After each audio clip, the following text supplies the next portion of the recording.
Hey everybody, Brian Zane here with my review of nights 1 and 2 of NXT TakeOver Stand and Deliver. I figured since this is WrestleMania Week 2021, The Grind, that I figured it'd be smarter for me just consolidate both nights of TakeOver into one review as opposed to doing it 2 nights, and that way I could review Dynamite all by itself the previous night. Great show overall, both nights and combined. You're not going to hear me say a whole lot of bad or negative things about this event. When I do star ratings, very rarely will things go below the 4-star rating, so keep that in mind. I really enjoyed the set here. The skull at the stage kind of reminded me of the one from Survivor Series 98. Also, the ramp is at ring apron height here, very WCW. Then it was a nice look. On night 1, the question was asked, who is the best technical wrestler at NXT? Of course, the answer to that question is Timothy Thatcher, but he wasn't booked on this show, but Pete Dunne and Kushida were. And this match definitely lived up to the billing of that, where it's very technical, very grapply, but it eventually devolves into fighting much later on. You've got this moment here where they work on the ramp very early on, and as I watched that moment, I'm like, man, like every match is going to be fighting at some point in the ramp, aren't they? Dunne, of course, with a lot of joint manipulation on Kushida's hands. Great flipping hoverboard block by Kushida, and Pete's in that hold for a long time before he just barely gets the ropes. Ultimately, Kushida's hand injury is just too much. He punches Dunne and it hurts too much. That sets him up for Dunne to win with the bitter end. I'm going to give this one 3.5 stars out of 5. I'm only giving it this rating. It's probably one of the lowest ones across both nights, just because there's so many other matches that are so much better, like just more epic in quality than this one. It's a good match, but compared to everything else, it's not exactly like that top tier. Still very good though, still great grapples and great technical work here. If you like both these guys, then this is a great way to open the show. It's time for the Gauntlet Eliminator match to see who will face Johnny Gargano on night 2 for the North American Championship. Leon Ruff and Isaiah Swerve Scott are numbers 1 and 2, but like the Battle Royal last week, before the match begins, these two are already fighting tooth and nail. Once the match begins, a lot of big high-risk offense early on, and a lot of big selling by Ruff. He takes a lot of beatings in the course of this matchup here. Bronson Reed enters number 3, and he just flattens dudes right away. Great, like double German suplex on Isaiah and Leon as the match goes on. Cameron Grimes is 4th, and he bribes Swerve to join him for a little bit, so he takes a big old stack of money and helps him out for a while. Dexter Lumis is 4th as Swerve finally eliminates Ruff. So Ruff is the first one eliminated, and we don't get any more eliminations for quite a while here. We get a kind of a big boy battle with Lumis and Reed here. LA Knight is the last participant in the Gauntlet. He's cutting a promo on everyone beforehand, but Reed just throws him into the ring. LA Knight does get a pretty good run here. He actually eliminates Dexter Lumis by countering or pinning him while he's in the middle of silence on Cameron Grimes. Then right after that, though, Reed eliminates Knight, and then Knight's choked out by an angry, vengeful Lumis on the outside. We're down to Swerve, Reed, and Grimes, and there's a segment here that I can only best describe as a very violent Three Stooges gag, where all 3 of the guys just kind of like hitting and like bonking into each other and just like crashing. It turns out it's not a funny spot, but just the way they kind of like bam, bam, bam, and they kind of hit each other on the way down to their own fates is pretty entertaining. Then Swerve pins Grimes, and it's down to he and Bronson Reed. At one point, Swerve even like catches Reed on the top turnbuckle and just slams him down to the apron, which is crazy. Reed kicks out of a lot of stuff here. 3 house calls in all, but he's able to power out of that, hits a big tsunami on Swerve to win the match. I give this one 4 stars out of 5. Very fun match here, and I mean, what a way to build up Bronson Reed as a star, man. The way he withstood so much of that at the end was just really impressive, and just not just Bronson Reed, but the stories we saw with all the other wrestlers. We saw a bit of a callback to Cameron Grimes and Dexter Lumis. We saw a continuation of Reed and LA Knight, and now we're kind of transitioning to LA Knight and Dexter Lumis.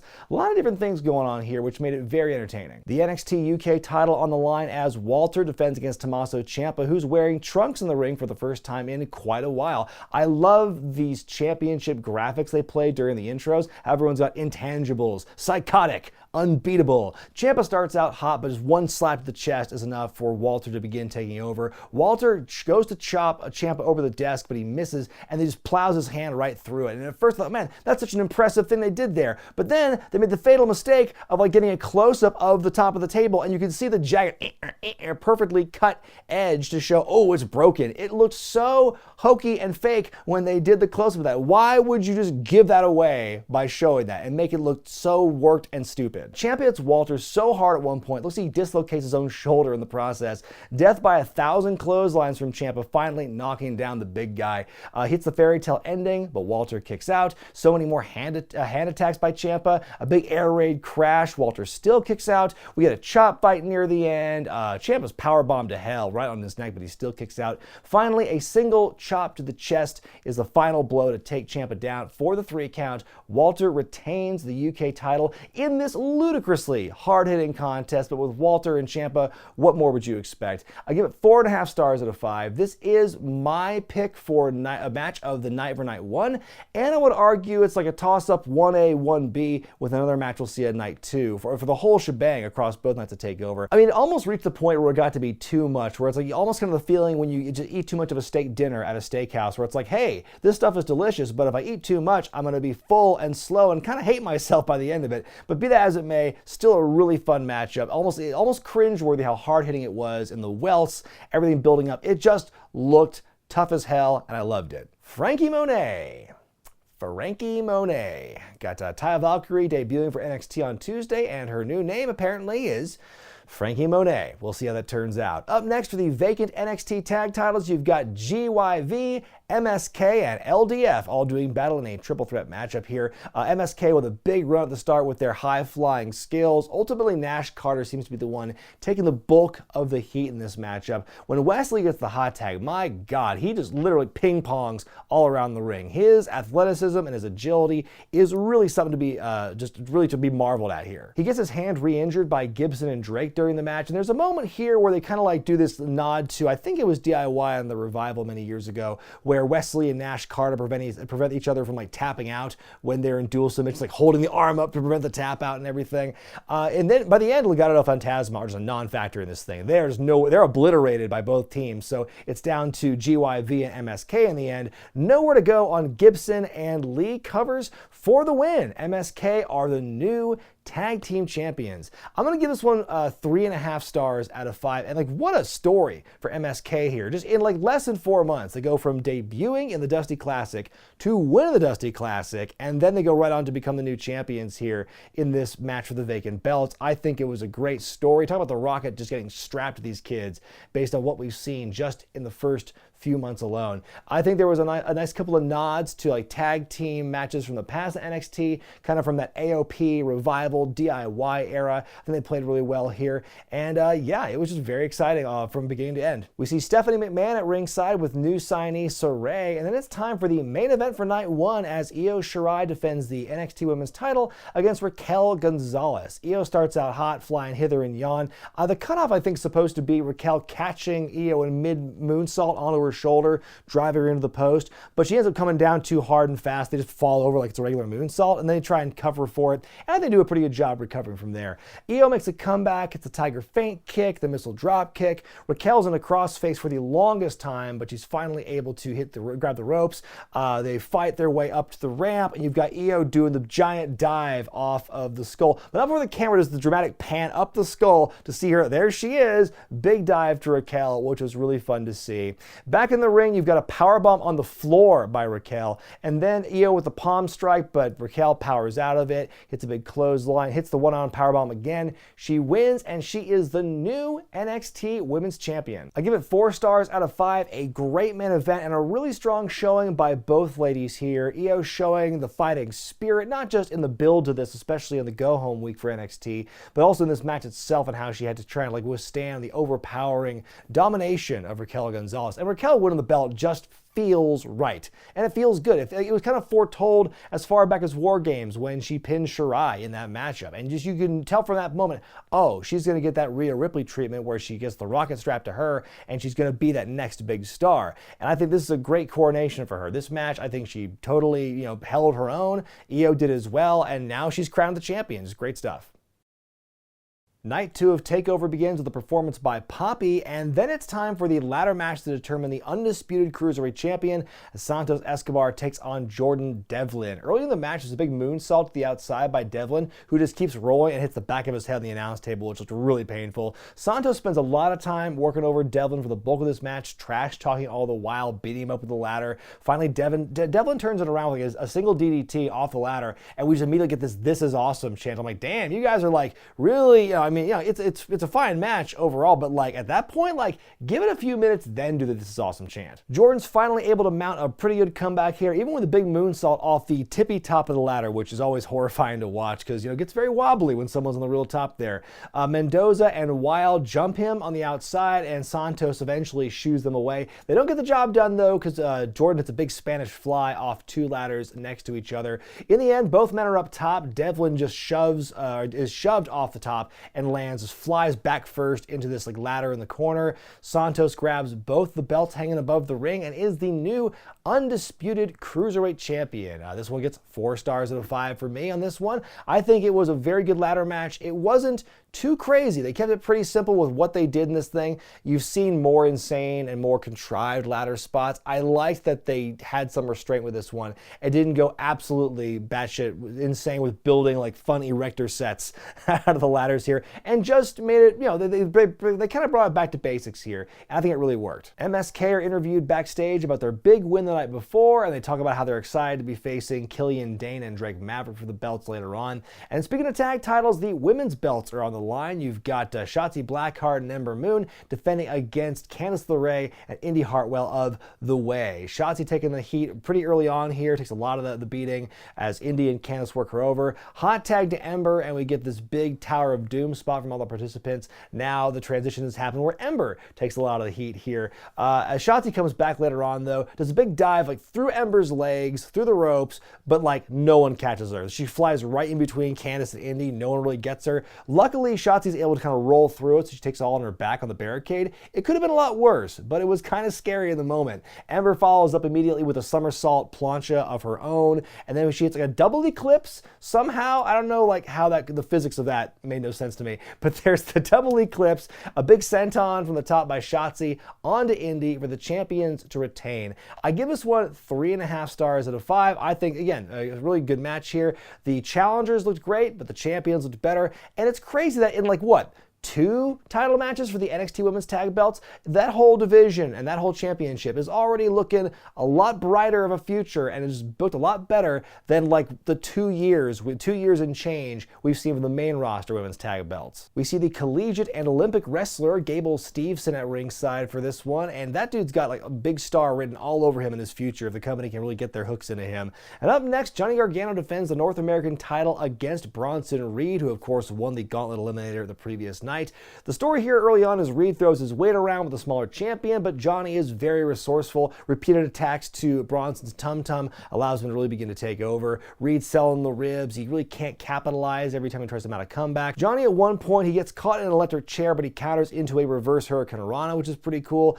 He's caught on the outside by Bronson, and so on the ramp, from the ramp to inside the ring, Bronson hits the Razor's Edge, goes with a tsunami, but he misses. Ultimately, Austin Theory on the outside does help Johnny get his foot in the ropes, and Reed gets his revenge. He dives onto Theory, he beats both those guys up for a while, but it's all too much, and Johnny ends up hitting not one, but two final beats to win and retain the North American Championship. I give it 4 stars out of 5. It is a very good Johnny Gargano takeover match. He does have a very specific style of match he works in these big situations, and this was one of them, but I think it was delivered very well. And again, made Reed look really good here, even in defeat.